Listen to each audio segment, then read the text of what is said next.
You're listening to an Airwave Media Podcast.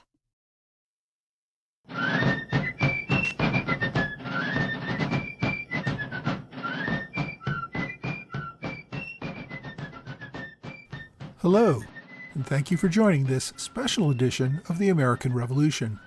Earlier this month, Kostya Kennedy joined our American Revolution Roundtable on Zoom to discuss his new book, The Ride, Paul Revere and the Night That Saved America.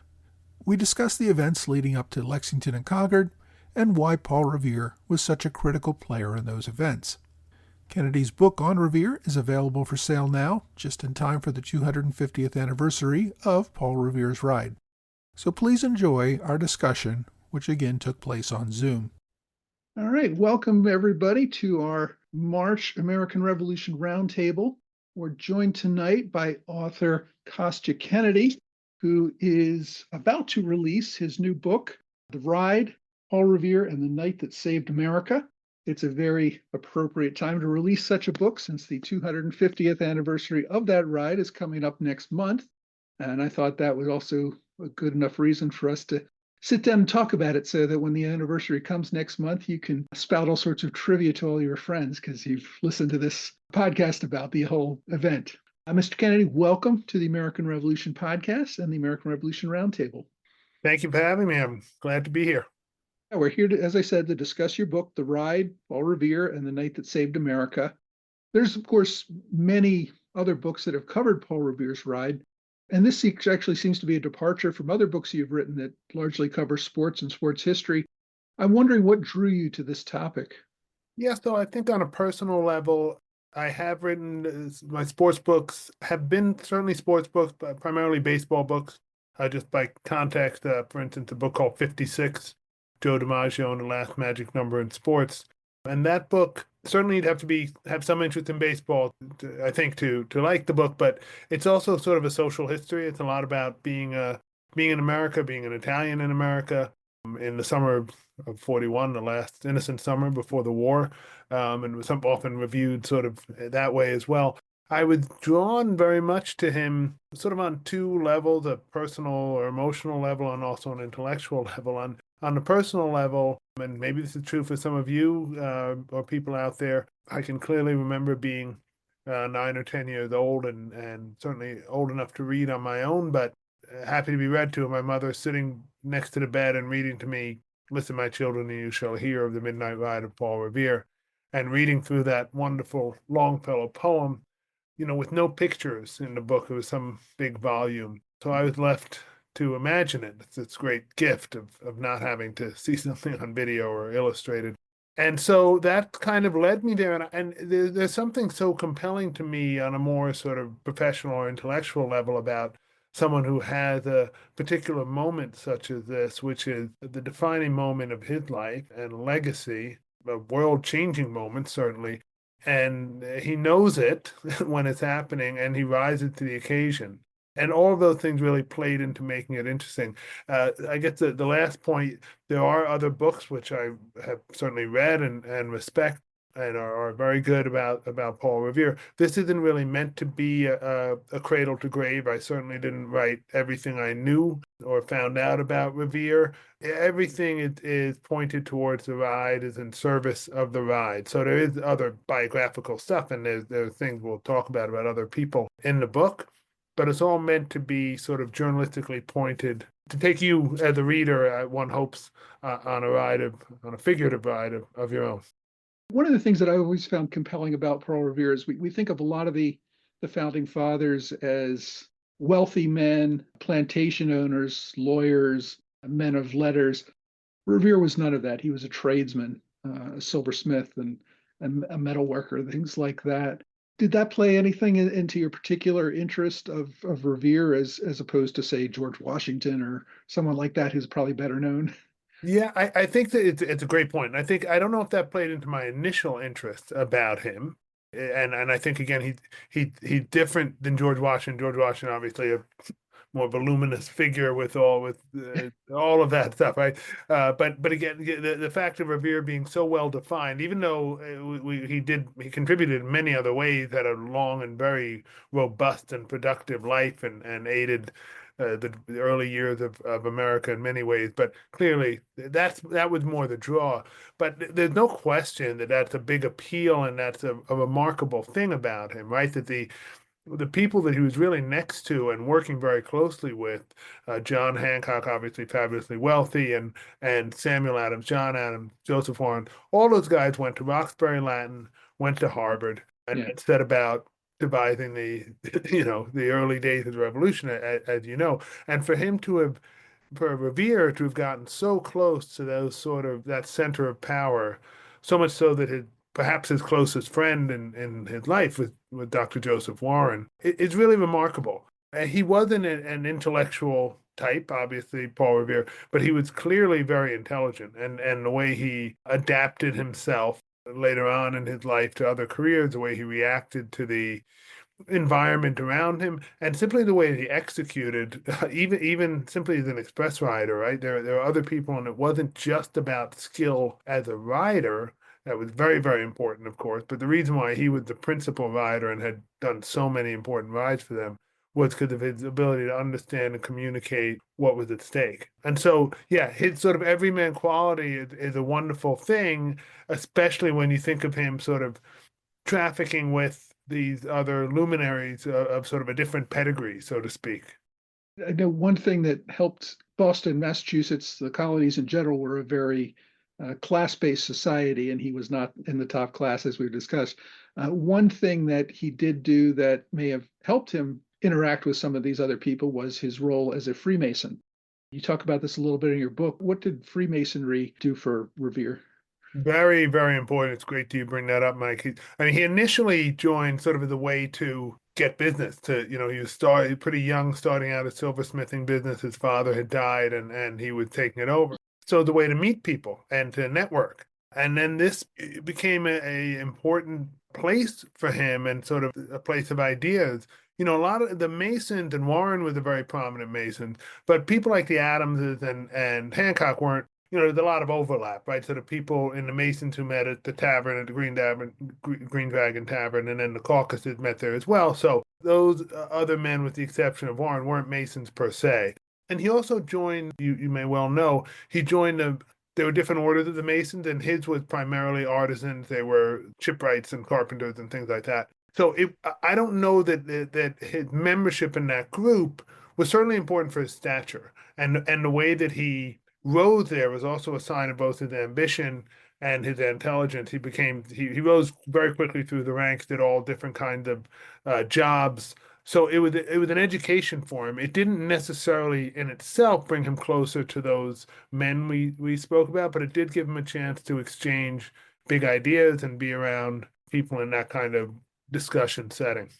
Yeah, I did find it interesting that there were two different lodges in Boston. There was one for people kind of tended toward loyalism and were the wealthy or upper class, and then there was the working tradesman lodge that he was a member of. That kind of surprised me. I'm not a Mason myself, but my understanding of them has always been that they all try to be equal, and that politics is not part of Masonry, and that class is not part of Masonry, and all that. But that they had these two different lodges because there was this division.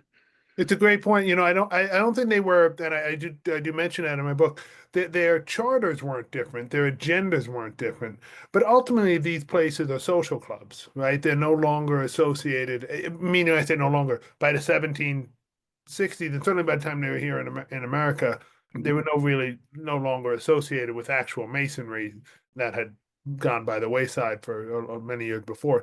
So ultimately, you went where your friends might go, or where people you might know and interact with in other social circles might go. So it just sort of, I think it just kind of happened, right? That these people ended up there, right?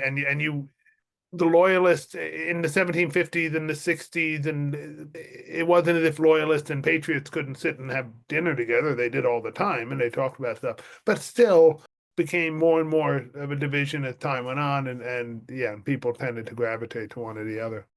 I mean, you of course mentioned in your book the famous Longfellow poem, which I guess is why every school child knows Paul Revere's name. I've heard it said that it was the fact that Paul Revere's name was easier to rhyme in a poem, which is why he's so famous. If the poem never existed, how famous do you think Revere would have become just based on what he did and what his role was at the beginning of the war? Yeah, it's a really good question, good thought. I'm of two minds. There's no question that it elevated him, and I'll get to that in 1 second. But look, he was not alone that night, clearly, and he was not. There were other people that could have been talked about, but he was clearly the principal rider of the revolution. Long before that, it was his ride, and really nobody else's, that got the countryside going. William Dawes being the other rider who set out, and didn't really alert anyone as far as any records show or any documents show. If you were going to write a poem about one person on that night, it was going to be Paul Revere, whether his name had 10 syllables, one syllable, whatever. Sure. He was the person, the principal figure. Longfellow wrote that poem years later, 85 years later, on the cusp of the Civil War, as sort of a call for action for abolitionists. It's time to get up and sound the alarm, poetically, metaphorically. And that therein, I think, really lies the importance of it. Of course, that beautiful lyrical style and the words drew me in, draw many people in. But the usefulness of Paul Revere's act as sort of a metaphor, as a symbol, as a rallying cry, we still see it today. We see people on the right politically and people on the left politically using the idea of Paul Revere to get a message across. So you'll have sort of a Tea Party type group that has its outreach message called Project Paul Revere. And you have Greta Thunberg holding up two lanterns as a warning against climate change, and on and on and on.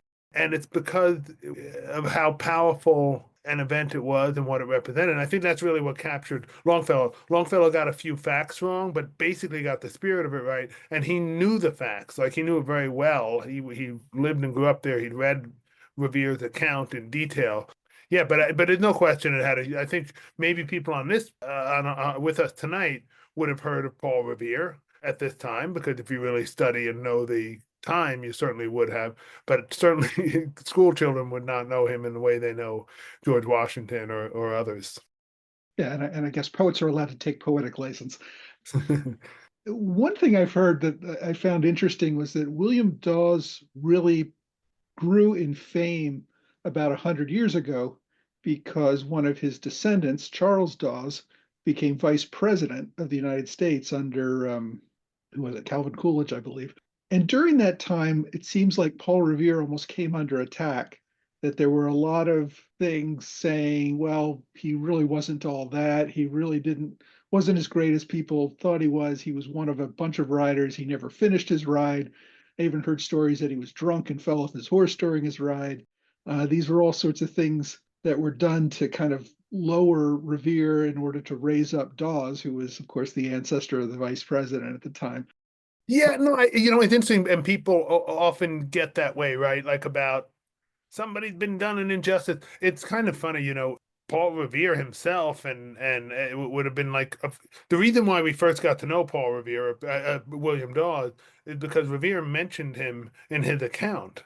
There was no other record of it except for Revere saying it. He was more than happy to say that Dawes also went out. All the other stuff is just essentially poppycock, right? Like Revere rode an excellent ride. And when you go and you look at what he did, he rode to Lexington, and the people from along the way he stopped, you can see that he alerted people. Yes, there ended up being 40 riders or so. We don't know exactly how many, fanning across the countryside. Obviously, there's no way one man could have gotten thousands of people along Battle Road, right? But these were all people, essentially, who had been alerted by Revere, a few by the lanterns in Charlestown and around there, but otherwise had been alerted by Revere or alerted by somebody else who had been alerted by Revere, right? So he was really the progenitor of the whole night. Dawes, equally brave, equally risky, took a mission by land, and then they met together and continued on at Lexington. There's very little indication that Dawes was successful really in alerting people. Again, not for any, their mission was to go to Lexington and warn John Hancock and Samuel Adams what was happening. And the people from the path who lived in the path that Dawes take, they aren't really represented among the fighters who are at Concord and Lexington. So the indication is that he wasn't successful in alerting people. So the notion of being an injustice, I understand it. Like people don't know him and that, but it's not really. It's funny in a way that it comes at the expense of Paul Revere, who just went and did what he intended to do and nothing else. I've never really seen a lot of good primary information on this, but my suspicion is that Revere did a lot of preparation work before the ride. We talked in this roundtable a couple of months ago about the powder alarm, which took place a few months before the events of Lexington and Concord. And in that event, the British were able to go out, secure a bunch of powder, and bring it back to Boston before the militia could even be alerted and notified that something was going on and react to it. After that event, the Patriots in Boston made a big effort to organize and make sure that they had the ability to turn out the militia very quickly when there was word that something was going on. And my suspicion is that Revere and maybe others like Warren, but probably Revere doing most of the legwork because that was the kind of job he took, actually met with local militia and all of militia leaders in all of these little towns and villages along the way. And they established a sort of phone tree, obviously not with phones, but he would tell certain key people that something was going on. And they had prepared instructions to go talk to 5 other people who probably talked to 5 other people to gather the militia very quickly. So not one person would not have to do it. As I said, I haven't really seen a lot of records that Revere did this, but I think that happened and then just nobody bothered to write it down. Yeah, I mean, I think there's a couple ways to look at that. To start with the powder alarm, of course, that was that big event that happened right before the Continental Congress and before the Suffolk resolves, and the person who took that news to Philadelphia was Paul Revere. Right. Just remember, like, it wasn't an accident that he was on the horse that night. They had a lot of other riders. There was the Express Rider Network. There was the Post Rider Network. That's how word got around. Did you say that with the telephones of the day? But Revere was the man. He was the guy who was going to do it. So he certainly was right in the thick of all that. And yeah, I don't know whether it was his idea and his notification to do the lanterns, for example. Another reason why he was so successful in alerting people is because he was a Mason, as you talked about, for many years and a very prominent, because he had a very out in the open kind of trade right on the wharf, because he was a sort of hail fellow, well met type and involved in all these different caucuses. He knew a lot of people. He could get the word out and he could give instruction and people would follow it. And there certainly was exactly what you're saying. There were systems in place, fire 3 gunshots when it happened, and that news will travel across the water into neighboring towns. When you hear the 3 gunshots, that means whether it was Revere who devised that or, Samuel Adams had a big hand in establishing this committee of correspondence. I don't know, and I haven't. I'm always careful I feel comfortable saying what I found out, but not comfortable completely guessing at stuff. Certainly, Revere had access to that information and would have wanted to get that information out. But it was a team effort, as one would say, right? So there were a lot of people, and Dawes himself, who we talked about earlier, was certainly also somebody who knew about all those things. So people got the word out with Revere really being the principal primary figure at the head and the heart of it all. Yeah, I'm sure it was a team effort. And actually, kind of Joseph Warren was the one telling Revere what to do. Warren was the one who got the intelligence and sent Revere and Dawes on their way. I suspect that, and again, this is just my speculation, who knows, but that you're right, it was a group effort to come up with the plan, but then Revere ended up doing all the legwork as far as going out. Yeah, no, and certainly that night, right? So Warren was Yeah. perhaps the only one of the very few central leaders who actually remained in Boston. Like, it was getting hot. Right. And that's why Hancock and Samuel Adams were outside of Boston. John Adams had been gone already.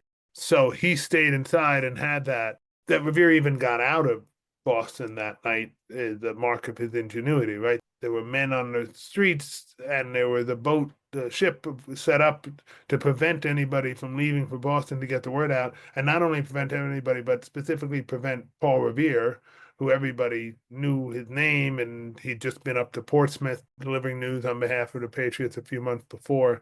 So it certainly requires a little bit of ingenuity, and that becomes clear to what he did, and as you say, in doing the legwork, getting it out there. Dawes actually left. There was a curfew in Boston. You couldn't get in or out of Boston after dark. And Dawes left right before they shut down the city for the night. And then he didn't actually have as much information as Revere did by the time he left after dark. Well, And I guess that might be true from, I'll just say for me, and it's all a sort of a little bit of a scavenger hunt, but in my finding, they both went to Warren, like basically one after another, and Warren dispatched each of them. Exactly what the full message is probably lost to time, but telling them to go to Lexington to warn Hancock and Adams. And the news that the regulars were out, that the Royal Army was on the march, they assembled at Boston Common. They thought it was 1,200 or 800, whatever. They didn't know exactly the number, but hundreds and hundreds of soldiers had assembled that night and were taking boats across the other. So they weren't particularly, under Thomas Gage's leadership, particularly subtle about what they were doing. It was, some information had to be gained from intelligence, but some of it they were doing right out in front. A week before, Revere had gone out, had slipped away, and gone on the Sunday right before. I say a week before. I'm sorry, I misspoke. Just a few days before. On the Sunday, this was a Tuesday night, a couple of days before, he'd gone to Lexington, where Hancock and Adams were, to say that that the British had taken in the small boats off the water to bring them near the larger ships, and they'd taken all their light infantry and grenadiers, brought them in as well, which was like they were just showing their hand, and they said, "Oh, we think something must be up." They didn't know exactly when or what at that point. So there was certainly secrets revealed on the exact timing and the exact mission, but it was also, you kind of wanted to play poker with Thomas Gage after you read some of this, because you felt like you might have a decent chance. Well, yeah, I think it would have been hard to hide what they were doing, such a large thing with so many eyes on them. Even when Revere left, they didn't know exactly what the target was. They just knew the regulars were turning out. They were marching somewhere. Right. So Revere had to cross over Boston Harbor at dark, and that was actually pretty dangerous because there were British Navy ships in the harbor who were there to stop anyone from doing just that. Yeah, principally there were several boats, but there was one boat in particular, the HMS Somerset, which I had the great pleasure in reporting this book. It stayed alive in the war. It fired on Bunker Hill, and then it traveled for a couple of years before shipwrecking off Cape Cod near Truro. And I went up and actually saw the timbers of this boat, and walked among it. For whatever reason, I felt I wanted to do that. But that boat specifically, which then became sort of a medical center for the Royal troops, was stationed in a very particular place to sort of keep watch, and other boats as well too. Although again, the smaller boats were in now, but because they wanted to be able to see if anybody came out. And Revere went. There's nothing safe about it, right? He went, and the moon is up, which is probably helped make his ride possible because he had light to see, but it also meant that people could theoretically see him. And with two others was rowed across to Charlestown. That's where he got the horse, and that's where it began. Dawes went out the southern, across Boston Neck. Boston Neck, exactly. In some ways, maybe more dangerous or equally dangerous, but he was known. The British soldiers knew him there, so it was not a safe time to cross the river, but it was as good a time as they were going to get, and there wasn't a lot of time to waste. Someone asked if we know Warren's intelligence source. I'm not sure that he had one. There's some suspicion actually that it was Gage's wife, but I think that's been pretty well debunked. Well, I get into that, the Gage's wife question, and my best guess is is that she actually alerted Samuel Adams like a few days before, or a couple of days before, whatever exactly it was. And there has to be a little bit, and I certainly couch it that way, there has to be a little bit of educated guessing and reading the tea leaves a little bit on this, of course. But her motivation was certainly there to spill the tea, as it were, to to give the information. She was aligned with she was an American, aligned with the Patriots, except she was a Jersey girl. Yeah. So it may have been her. They're the spy that they had in Boston, who may have told Warren when somebody actually told Revere that day. Like the British came in off their boats and they were saying things like, "Oh, there's going to be hell to pay in Concord tonight or tomorrow night," or things like that. Like they weren't particularly circumspect. And somebody ran and told Revere this, and he's like, "Oh, you're the third person who told me that today." So the information was getting out, right? To your point, I don't think they knew until they got there. As well, by the way, many of the British soldiers themselves, apart from the leadership, didn't know where exactly what the mission was. But I think they were, they didn't know that they were going for the stores in Concord versus their main fear was that they were coming to get Hancock and Adams, which they ended up not really paying attention to them. Right, and that's my main reason for thinking there wasn't a really high-level intelligence source, because they didn't know the real goal of the British. They knew they were turning out, they knew they were going somewhere, but they thought they were going after Adams and Hancock, when in fact they were going after the cannons in Concord. Right, that's a good point. Yeah, exactly. As I'm saying, like exactly how many on even the British side knew that, right? Beyond Pitcairn and the leaders, Right. isn't clear, right? So they was like, "March, fellas," and they march, and then we'll tell you when we get there, kind of thing, Well, And I thought it was interesting. The British sent out soldiers to the day before to kind of guard the yeah, roads and prevent people just like Revere from riding around and telling everyone. After Revere was captured, he actually told the British soldiers what the British were up to, because they had no clue. They were just told to go exactly right. and stop anyone on the road. And that's, I was talking before about missteps on the British part. Like they sent out these British officers on horseback to sort of monitor and make sure nobody was delivering the news and everything. But all that did was like raise suspicion. Why are these guys in full uniform and fully armed riding away from Boston at 9 o'clock at night on April 18th, And Revere, he intentionally, and this is an important point, like he could have easily been killed that night, obviously. And he didn't bring his pistol with him or his pistols. And he didn't want to be seen as a threat to the British, right? He wanted to be innocent, so to Yeah. speak, and no shots had yet been fired. So it was a way of protecting himself. Then once he got into British control and they realized it was like, oh, we have Paul Revere, like we could be in big trouble if we keep this guy for no reason. Anyway, so there are plenty of missteps on the British side as well as sort of cleverness on the Patriot side. Do you want to describe a little bit? Revere crosses the river. He gets on a borrowed horse, which obviously was planned ahead of time, and then he rides off first for Lexington. He faced actually some dangers just riding along the way, as we said, but with British, and he had to avoid some main roads and avoid paths where he thought he might come into contact with people. So there was a risk the entire way. Yes, and when he set off, tellingly or not, like there were some people who he met in Charlestown, and he had to get the horse there and have it prepared for him and borrow the horse. They didn't know exactly when he was going to show up, so it's not like they were sitting there waiting for him. He couldn't text ahead and say, "I'll be there in a few minutes." But nobody volunteered to go with him. It was not a very Yeah, it's not like they sent out 10 riders hoping one would get through or anything. Yeah, so he set off and he was initially on one path, actually a shorter path to Lexington. And along the way, he saw two armed British officers waiting in kind of a swale at the side of the road, and he had to avoid them. And they were armed, and it was right near where Mark was hung in chains, who was an enslaved person who'd been hung years before and by the side of the road. And Revere mentioned this pointedly, which I found very interesting, that that's where he was seen, and he got away from them. That was a huge, huge moment because he could have not gotten away from them, but he did. And that forced him to take a sort of longer route and ended up going through Menominee, Arlington, today Arlington, but probably helped him alert more people. He went across the Mystic River twice, and he followed that path. And he said he alerted just about every house.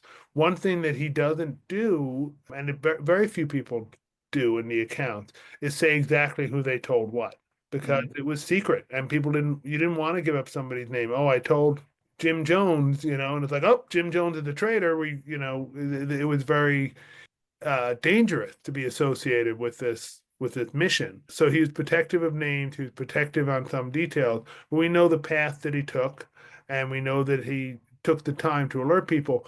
It didn't take that long because, as you alluded to before, Mike, there was a system in place. So you could stop by a house and say the regulars are out, and people knew what to do. You didn't have to explain everything. Maybe you had to say Lexington, Concord, whatever it was. But it was going to be Lexington at that point, and people knew when to come. Right. Yeah. So that's kind of how he got there, and he left after Dawes. At least he got the news from Warren after Dawes got the news, but he got to Lexington long before Dawes did. Yeah. He was concerned and worried that maybe Dawes had met a similar officer than been captured.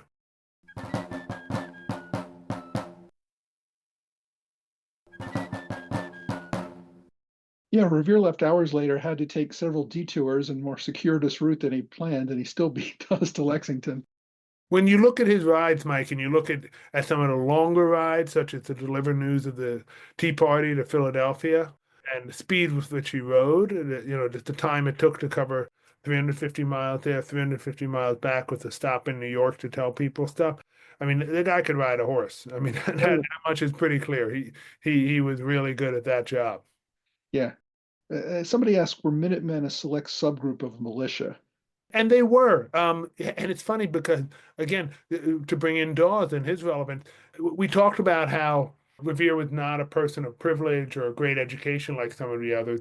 Neither was he somebody who had particularly long ancestral roots in America. His father had come in 1715. This was now 60 years later. His father had been an immigrant. Revere now is the son of this Frenchman. Dawes's family had been there since the 1630s, very wealthy family from England. So his whatever great number of grandfathers was part of something called the Artillery Company of Massachusetts, and they first devised the idea of people should be ready within, I think initially it was an hour's notice and then 30 minutes notice to take arms back in the 1600s. And that developed into the Minutemen. And yes, those were men, for whoever asked the question, they were a subset of the militia who basically always had their guns on them. And when it got later, they took their guns to the market, they took their guns to church on Sunday. They were ready to go into action. There was enough time, certainly, for before on the night of the ride. For they weren't all Minutemen. The Minutemen were critical, but it wasn't all that. Other people, there was enough time, hours for people to get there. But yes, the Minutemen were that subgroup. Right. I think the Minutemen were established after the powder alarm as a way of, there would be a certain number of volunteers that agreed to turn out literally on a minute's notice. And you're right, they had their guns on their back at all times when they were out plowing the field. So they got the word, they were marching right then. Yeah, and one thing about the powder alarm, which I want to say because you brought it up a couple of times, and it was a very important event, obviously, but nobody was shot or hurt, or there were no casualties, there was no conflict. And yet it had this outside, this really threw a scare into the, it really put them on alert, and it put, as you say, put the Minutemen on alert, and it put the whole resistance on alert that the British would even do this, would go up and for those who don't remember it immediately, they went and took the powder, the gunpowder and the weapons from a place in Somerville, right near where Tufts University is today, to just sort of get it out of Patriot control, make sure it was in Loyalist control, in the Crown's control. So Revere and Dawes eventually both make it to Lexington. Revere obviously delivers the message because he gets there first. Yeah. Again, they don't know exactly what the British are doing, but they're there to warn Hancock and Adams, who were staying there. And somebody asked, what was Revere's role in the Portsmouth alarm? Well, he rode up to Portsmouth and warned them that the British were coming. But anyway, let's stick with this for a second. They get to Lexington, they warn the people they need to warn, and then Revere and Dawes set off to Concord, and that's where Prescott comes into our story. Yeah, so they took off. They spent a little bit of time there, and we should say that at that point there was still some sense of danger for Hancock and Adams. That they set about immediately getting them out of there. Although Hancock wanted to stay and fight, and Adams had to say, you're a governor here, so to speak. You're not a foot soldier. Yeah. You killing a soldier or two and then dying on the battlefield does not do for our movement, what have you. So anyway, but so there was still real fear about them. And if they had hung around and just been available, maybe they would have been taken in finally. Gage resisted doing that all along. But so, yeah, they set out and they set out along Concord. And while they were going on the way, Samuel Prescott, who was a doctor, a young doctor, he was only in his 20s. Revere was 40 at that point. Dawes was 30, and Prescott was a little bit younger. Saw them out on their ride, heard what he was doing. They sized him up, and Revere described him as the high son of liberty. And they felt he would be useful in getting the word out along the road to Concord, in part because he was a local doctor and people knew him and would know him on sight. Now, let's be clear, everybody knew the name Paul Revere. They knew the name Paul Revere in London and Edinburgh at that time. The guy was he was a key person, but they didn't necessarily know his face, right? Because there's obviously no video, there were no pictures in the newspaper. There was vast majority of people did not know his face, but they did know. Presumably, many of them knew Prescott's face. He was a local doctor. His father had been a doctor. So it was, Revere and Dawes thought, yes, that's great. It'll be useful. He'll come along and people will know we're honest in our alarm. And so he joined them, yes, on the road to And this really was accidental. I think I always describe it as Prescott was out on a booty call. He was visiting his betrothed, and on his way back very late at night, headed home when he ran into these guys. Yeah, and I read somewhere that what they did was each of them would stop at every third house so they could speed up what they were doing along the way, so that not all of them had to stop at every single house. One was stopped, the other two would ride on to the next house, and the next one would ride on to the third house. And while they were talking to those, the first one would catch up. And what's important about that is that they weren't all completely together when they came upon the British soldiers who were waiting there and ultimately captured Revere, so that Prescott and Dawes were a little bit behind. And they were Prescott ultimately, who knew here was key for him. He knew the territory in a way that the other two didn't, and he took off, perhaps jumping a fence or just simply going flat out across a field, and got away. And Dawes was far enough back that they had to chase after him.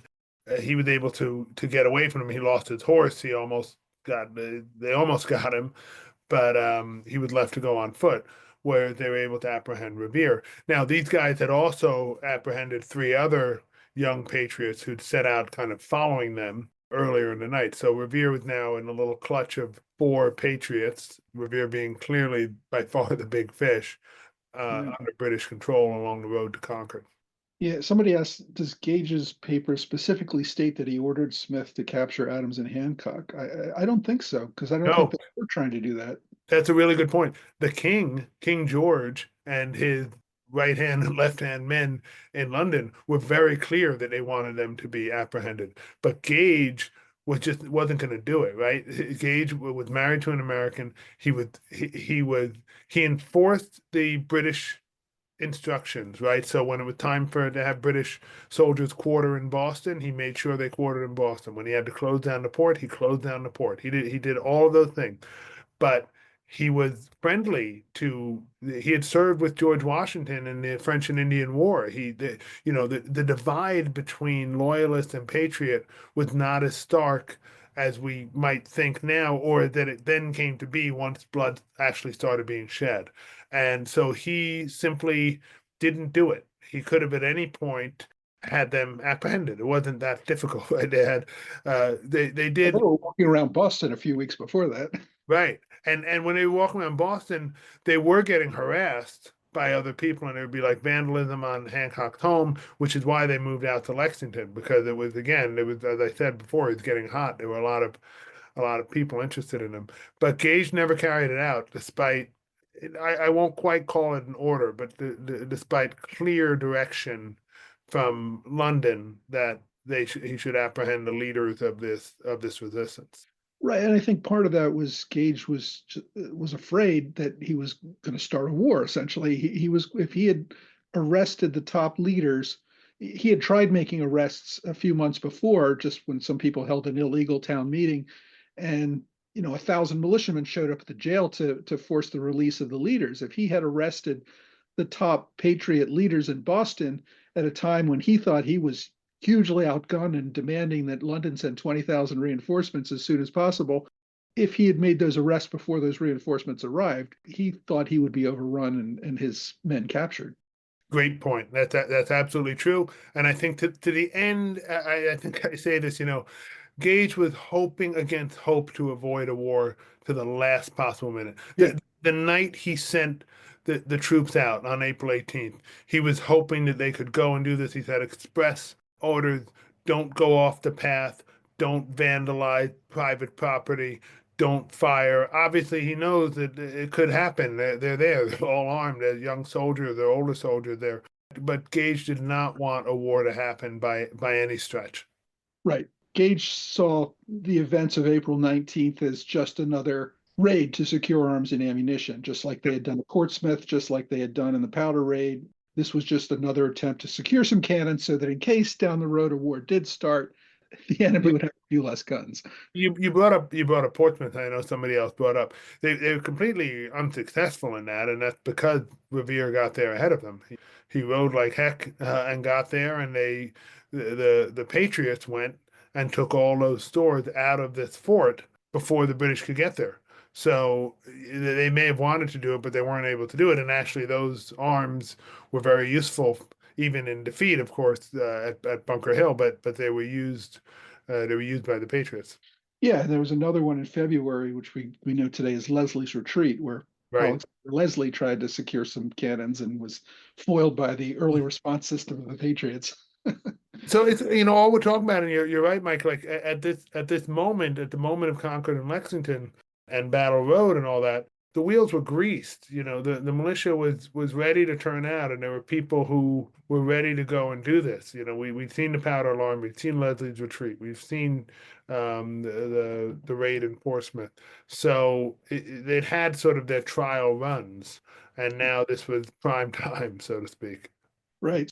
As we said, Revere is captured on his way to Concord, and Prescott is the only one who makes it there, at least of that group. There are probably lots of other riders running around the back roads by this point as well. But his captors release him, which seems odd. Why did that happen?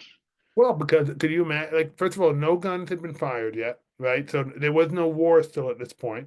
These 8 soldiers are in the heart of enemy territory, and they are hearing the guns go off on Lexington Green as a warning to tell people to come out. And Revere, he just tells you. You ask him something, he just tells you what's going on, whether you're a loyalist or a patriot or whatever. So he's like, yeah, you guys have, as you said earlier, he said, you guys have 800, I think he said 800, there were more, he said 1,200, whatever. He said, you guys have all these guys, I wish I could have shot them all in the head, but I couldn't, so I'm coming to tell everybody else. And then they hear these shots, and he's like, what's that? And they're like, well, they're getting everybody together, they're going to come, and you guys are dead, because we're about to descend on you. And so they were scared, right? And they ended up taking off and joining with the larger British marcher that they came. So you don't want to be caught with Paul Revere, right? Like they'll really take you to pieces if you have this guy hostage and you're 6 British officers in the countryside full of patriots. So they were saving their own hide. They took his horse, which is a good strong horse, and left him to go by foot and were like, kind of get out of here. But they let him go, and they let the 3 other people go, also Solomon Brown and Sanderson. They just let them all go. They're like, we're not gonna. It's not worth it for us to have to harbor these people in the midst of what may or may not be happening. There's a lot of confusion. I think their orders that night were to basically stop riders from sending the warning out that night. By the time there was open fire in Lexington and it was dawn and they could hear alarm bells all across the countryside, it was like, well, we're not stopping anyone at this point. Oh, exactly right. That's exactly right. No, but I mean, obviously the shot heard around the world is the seminal moment. But one of the reasons, and we're getting to it here, why there's such debate is that it's pretty clear that the British did not want to, even though it's bizarre, right? They're sending hundreds of troops into peaceful countryside to steal stores, not only weapons, but dried meats and salted stuff for war. And yet they were trying to avoid actual conflict. And it obviously backfired in the most conspicuous way. Yeah, somebody asked before the name of Revere's horse, Brown Beauty. which it was taken and he never got back. But I should also mention it was not his horse. He had borrowed it from somebody else and they never got it back. He borrowed it from a deacon in Charlestown named John Larkin. But Revere made it a point to say what a good horse it was, and he knew his horses. And when you ride, for instance, that night he only rode 13 miles or so to Lexington, another handful of miles to Concord. But when he was doing these rides to Portsmouth or down to Philadelphia or to New York, there were dozens. You'd get on a horse and then you'd swap out the horse at a certain point and all that. So he knew a good horse, and he said Brown Beauty was a very good horse. We're getting a little late here. I want to open up this to questions by other people. So if I know a bunch of you have asked questions in the comments, which I haven't gotten to, if you'd like to unmute yourselves and ask Mr. Kennedy your question, you're more than welcome to at this point. If we get a bunch, you can just raise your hand first, and there's a little raise your hand button you can click on so I can see if you have a question waiting to. Rob, go ahead. Yeah, thanks. The question I have regarding the presence of Adams and Hancock in Lexington, weren't they there because the Massachusetts Provincial Congress had moved their meetings from Boston to Lexington? That was definitely a part of it, and they certainly attended those meetings. And Hancock was there with his fiance and his whole entourage. So that was a byproduct. But it seemed that really they were there. So that's part of the answer, Robert. But there was no question that they wanted to get out of Boston, like pretty much every other leader.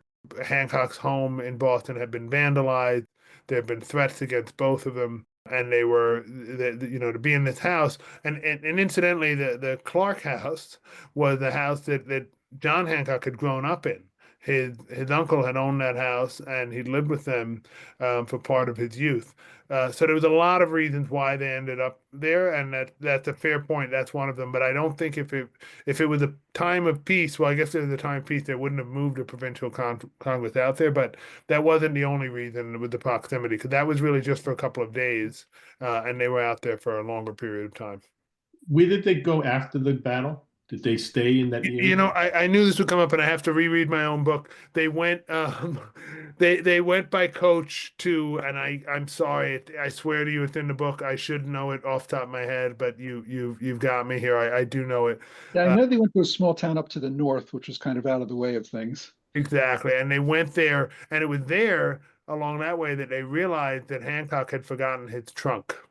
Oh yeah, at Buckman Tavern, and Revere had to go back and get it. All the secret papers of everything the Patriots were doing, exactly. Just sitting there waiting for the British to find it. So after he was delivered up there, and I appreciate this, Rob, because if I do something else, I will make sure I remember the name of the town. Revere left him there, came back to Lexington, went and got Hancock's trunk, and that's why Revere was on the green when the initial shots were fired. Thank you. Jay Boland, you have a question? Yeah, thank you. Thanks for the great roundtable here. Been very educational so far. My question, and of course, there's no way to know this, but I'd love to hear the experts' opinions and discussion on this. Let's say all of these riders were caught prior to delivering their first messages. Let's say the British were able to secure both their target, which is cannon, muskets, powder, whatever. But let's say they also apprehended Hancock and Adams. In other words, the mission failed. How crippled would the cause have been? Okay, so I just want to make sure I have it right. You're saying they were successful in getting what they wanted out of Concord. The British were. The British were, and they were also successful in getting Hancock and Adams, or they were not? They were successful. So both Hancock and Adams were apprehended, and everything they wanted, they were successful with. So the mission failed. To what extent would the cause have truly been crippled? But I think would what we you're all saying, be discussing this today. Right. So I just want to be clear. You're saying the mission failed, but from the British standpoint, the mission was a success. Correct. Okay, Correct. got it. Yeah. I think it would have been absolutely, we wouldn't still be having strawberries and cream and crumpets for breakfast today, if that's what you're asking. We would have, shaken the British at some point. But I think it would have been absolutely devastating, right? Among other things, Hancock was essentially funding the whole thing, right? He was incredibly wealthy. Sam Adams was a brilliant person who was working on strategy. And just imagine, right? So those soldiers, as we call them, American soldiers, they were just farmers and carpenters and whatever they were of all different ages who had a gun and put on a shirt and a pair of pants and went out. Where the British were had these bright red uniforms and their cocked hats and they were well trained and they had generals.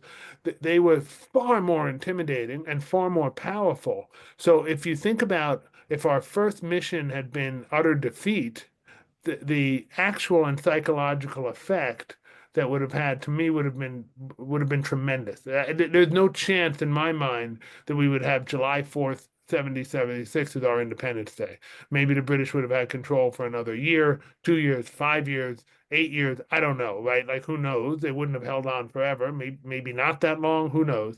But it would have been a significant different then in Bunker Hill that soon followed. Bunker Hill probably would not have happened. And in that area, obviously there was resistance going on in other parts of the country, but at that in the Boston area where it all began, the Patriots would have really been in in trouble. Well, that would have been an interesting alternative history, just because the Patriots still would have turned out. They still would have gunned down the British on their way back to Boston, and they still would have probably besieged the city and probably demanding the British release the hostages. So I'm not sure But that. I thought, well, if that happened, then I take back everything I said. But I thought the premise was that the riders were not were unable to complete their mission to let people know. Because if they hadn't been able to let people know, there's no way we would have had 3,000 people or whatever it is along Battle Road, right? That's the direct result of Revere and then the other riders going out and telling people to get Yeah, there in time. Like they came from far away. They weren't just people, right? They came, so that's true. There probably would have been a lot less fighting that day, although I still think Boston would have gone under siege. Yeah, who knows? But right, yeah. right. Fair. Thank you guys. Somebody did mention Woburn was where they escaped to after they left Lexington. Adams. Woburn is exactly right. That's it. Yep. Thank you very much for whoever mentioned that. Thank you.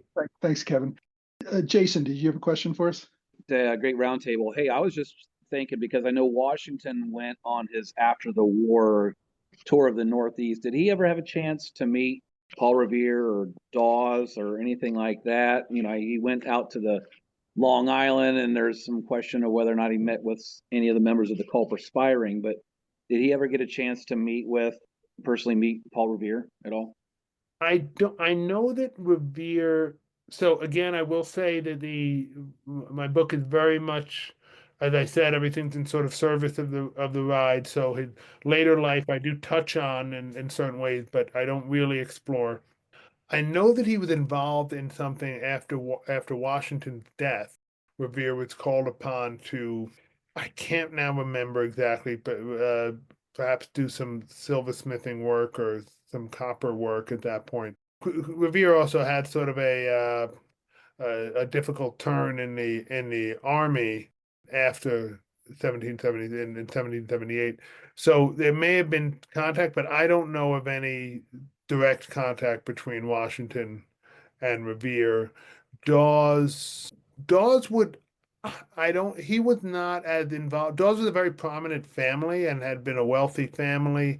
So that might have been how there was a connection, but I don't think militarily or sort of resistance wise, there would have been a contact with Washington. But I honestly don't know for sure. That's just my thought. Yeah, I've never heard of any. It could be Washington met him at a Freemason when he was in Boston or something, at the Right. Freemason or something, but I don't think he specifically sought out to meet him. Revere was a member of the Massachusetts militia, and he was involved in the Penobscot campaign, but he never joined the Continental Army or anything like that. I know Washington loved to meet with old fellow Continental officers, didn't necessarily seek out militiamen. Yeah, no, he didn't officially join the Continental Army, but he was in a position of leadership at Penobscot, right, which went awry. Revere was not of the same class in the class system as some of the others, and that may have cost him. And he may not have been so good at doing some military operations. He was very good at many things, but that may not have been what he was so good at. Yeah. Jim Crane, you have a question? We've been hinting at this, but one of the main questions I have, given his background and everything else, and the fact that he did take up dentistry for a while, which was favorable because he was able to get Dr. Warren when he exhumed the body there. They were able to recognize him through his dental work. I'm wondering who is largely responsible for financing all of this because we have issues with him riding horses all over the place. He's watching, Boston Harbor, during the time of the Tea Party and all this other stuff. So, I mean, he can't be spending a huge amount of his time like silversmithing, and I know he was having problems even then. So I just wanted to know if you could speak to that point on the finance.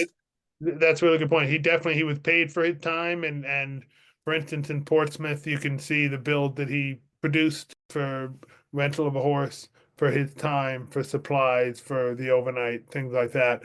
Essentially, Hancock was the largest funder. There were other people funding the revolution, but he was part of the Committee of Correspondence and the Committee of Safety. There were people who were enlisted, and they weren't all volunteers. When you were called to come bring your gun to Lexington or Concord, you weren't necessarily going to get a fee, but when you're doing regular riding, even for post riders, and you were paid for your time, and so that was a big part of his income at that time. And he, as you alluded to, he made really good money earlier. 6 to 8 years earlier as a silversmith, he did quite well, but in those years he became increasingly more political and relied on those funds as a rider to keep afloat. He had 5 kids at the time. He had a house in North End, and he needed that money. Okay, great. Thank you.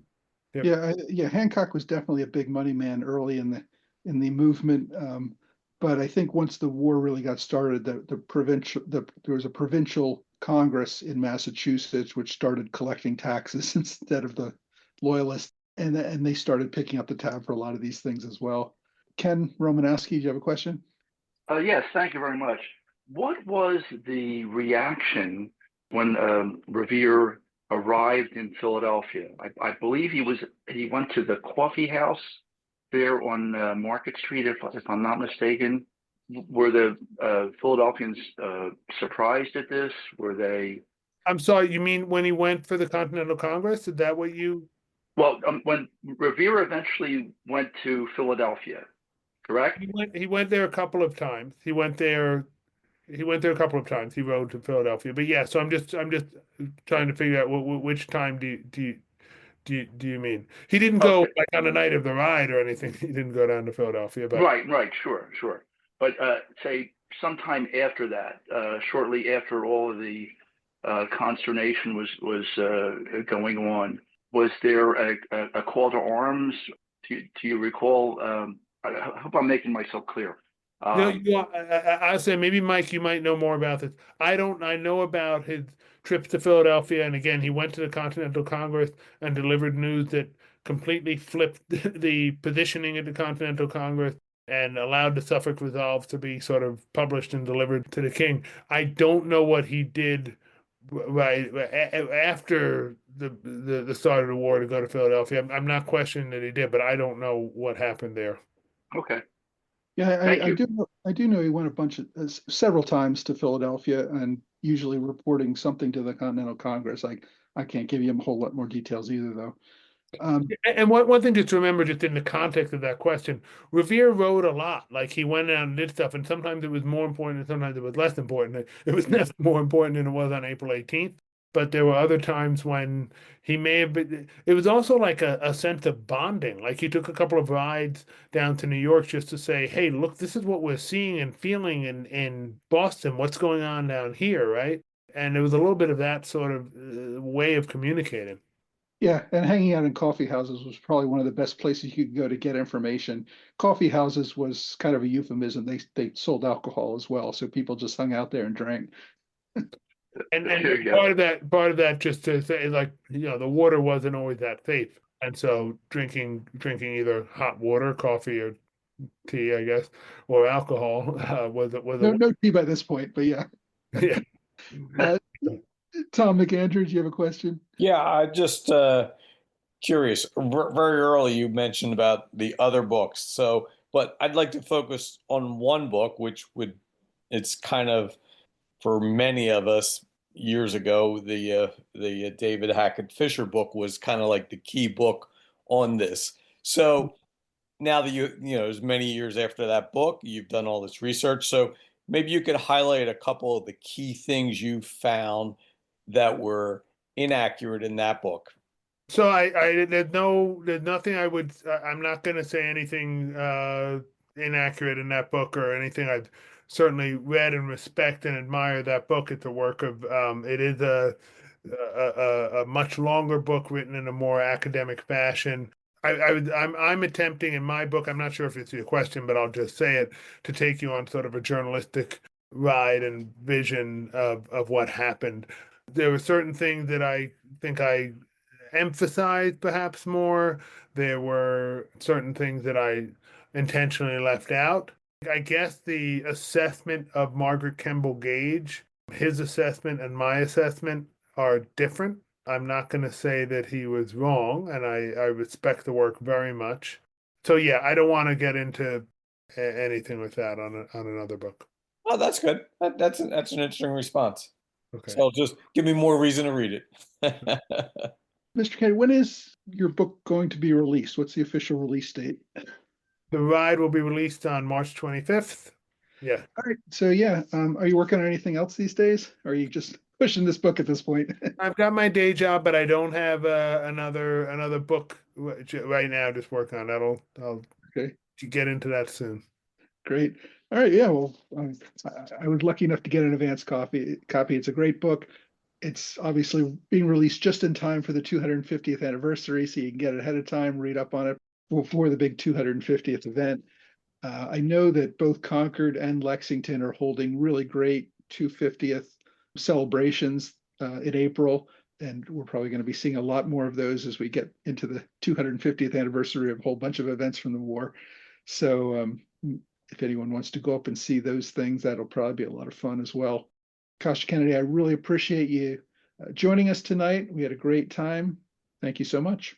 I just want to say what a pleasure it's been on to be with you, like such a knowledgeable and passionate host, and also you're a very knowledgeable and passionate group here at the Roundtable. So I'm grateful for the opportunity to be here, and we'll do it again. All right, thanks much. Just so everybody else knows, next month we're going to have John Moss, who wrote a book called Turning Points of the American Revolution, talking about some of the key campaigns and events that really changed the course of the war. Should be an interesting one as well, so I hope you can join us for that one.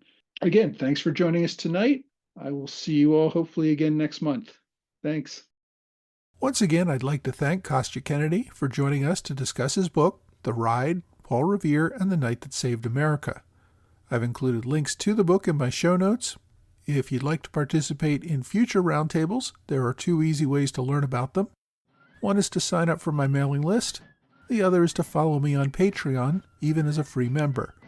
You will receive invitations to upcoming roundtable events on Zoom.